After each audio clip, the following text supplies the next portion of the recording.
নমস্কাৰ দৰ্শক মণ্ডলীসকল, আমি উপস্থিত হৈছে এখন বিশেষ গাঁৱত। এই গাঁওখনত এক দুখময় পৰিস্থিতিৰ সৃষ্টি হৈছে। ইয়াত বহুতো ধৰণৰ বিপদে দেখা দিছে বুলি ক'বলৈ তেওঁলোকে ইচ্ছা কৰিছে। এজন যুৱকে দিন দুপৰতে এক বহুত অদৃষ্টিক কাম কৰিবলৈ ওলাইছিল। তেনেকুৱাতে গাঁৱৰ যুৱকসকলে দেখি পেলাই মোক নিমন্ত্ৰণ কৰিলে, এটি নিউজ কৰি দিব লাগে বোলে। মই উপস্থিত হ'লোঁ।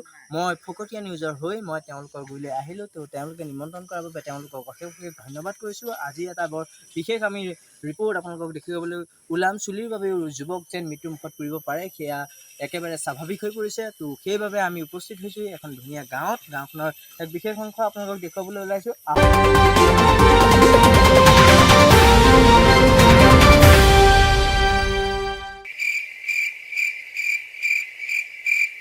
হয়, মোৰ মৰমৰ ৰাইজসকল, মই উপস্থিত হ'লোঁ এই গাঁৱৰ ৰাইজৰ বিষয়ে দুই এষাৰ জানিবলৈ মই আগবাঢ়ি আহিছোঁ। তেওঁলোকেনো কি কয়, তো তেওঁলোকে কেনেধৰণে দেখি পালে এই অপৰাধ কৰিবলৈ ওলোৱা ব্যক্তিজনক, তো তেওঁক সুধিবলৈ আমি আগবাঢ়িছোঁ।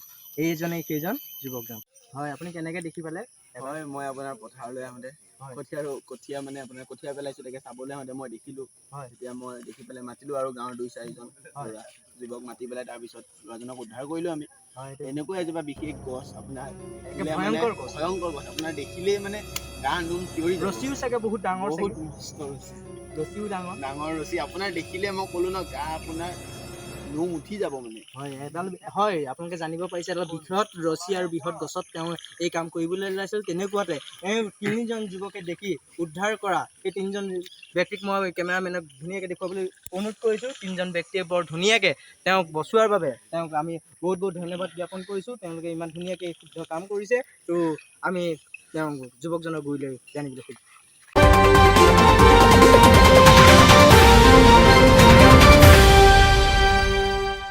হয়, আপোনালোকে চাবলৈ আৰম্ভ কৰিছে আমাৰ নিউজটো। তো এয়া এইজনেই যুৱকজন, সেই যুৱকজন এতিয়া নিস্তব্ধ হৈ পেলাই তেওঁ বহি গৈছে। তো কিয়নো তেওঁ এক বিশেষ আজি কাৰণ কিয়নো তেওঁ মৃত্যুৰ মুখত আজি ভৰি দিছিল। তেনেকুৱাতে বহুত কেইজন যুৱকে তেওঁক উদ্ধাৰ কৰিলে। সেইবাবে বহুত তেওঁ যুৱকসকলক ধন্যবাদ দিয়া আপোনালোকে দেখিছে। কিন্তু এই যুৱকজনে মৃত্যু কৰিবলৈ ওলাইছিল চুলিৰ বাবে, কিয়নো তেওঁ মৃত্যুৰ মুখত আজি পৰিবলগীয়া হ'ল। তেওঁ কোন প্ৰথমৰ বাবে আমি জানিবলৈ ইচ্ছা কৰিম। বাবা, অকণমান মূৰটো দাঙি দিবা, ডাঙৰীয়া আহিছে। আপুনি আজি এই পদক্ষেপ ল'বলগীয়া হ'ল কেলে? কি ক'ব, ঘৰৰ পৰা চুলি কাটিব দিলে গৰমত। হয়, কাটি দিলোঁ। হয়, আকৌ ফোনত ফটো মাৰি দি দিলোঁ। এয়া কি ক'ব। হ'ব দিয়ক, সেইটো ক'ব নোৱাৰি বাৰু। হ'ব, পিছৰখিনি আমি পোনপ্ৰথমে জানিম। কৈ দিলে তই চুলি কিয় কাটিছ? তই মই ব্যৱহাৰ আছে ন, আপোনাৰতো আছে মানে। পিছৰখিনি ক'বচোন বাৰু। পিছত ব্ৰেকআপ হৈ গ'ল। ব্ৰেকআপ হোৱাৰ কাৰণে আপুনি এই কাম কৰিবলৈ ওলালে নে? আপুনি পেমেণ্ট কৰি পাইছে নেকি আজিলৈকে? আপুনি তেনেকৈ কৈ দিলে? হয়। এই কেমেৰাত তেনেকৈ নক'ব, মোৰ সন্মান আছে, মোৰ নিউজ বহুত ভাইৰেল। আপুনি তেনেকৈ কৈ দিলে নহ'ব নহয়, বুজি পাইছে নাই? এয়া দেখি পেলাই কোনজনী ছোৱালী পাতিব কওকচোন আপুনি?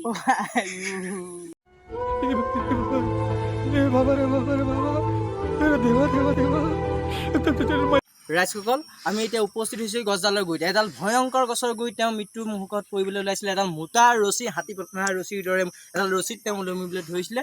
তেনে পৰিস্থিতিত এজন গাঁৱৰ যুৱকে এতিয়া গছডাল আমি চিনি নাপাওঁ, তেওঁ লৈ যাবলৈ ওলাইছে। আহকচোন যুৱক, গছডালৰ গুৰিলৈ যাওঁ আমি। তো গছডালৰ হয় দৰ্শক মণ্ডলীসকল, এইজোপাই বিশেষ গছজোপা, যোনজোপা গছত তেওঁ মৃত্যু মুখত পৰিবলৈ ধৰিছিলে, এইজোপাই বিশেষ গছজোপা। হয় দৰ্শক মণ্ডলীসকল, এইডালে হাতী বান্ধা ৰছীডাল তেওঁ তাতে মৃত্যু মুখত পৰিবলৈ ধৰিছিলে। হয়, আমি এতিয়া মই ইবাল আমি যাবলৈ ওলাইছোঁ বিশেষ যুৱকজনৰ গুৰিলৈ। তো এইজনে সেইজন যুৱক।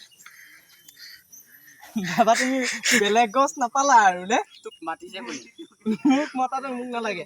আমি আঁতৰি দিয়ক, ডাঙৰীয়া আহিছে। মাতিলেও আৰু ডাঙৰীয়া নাহে।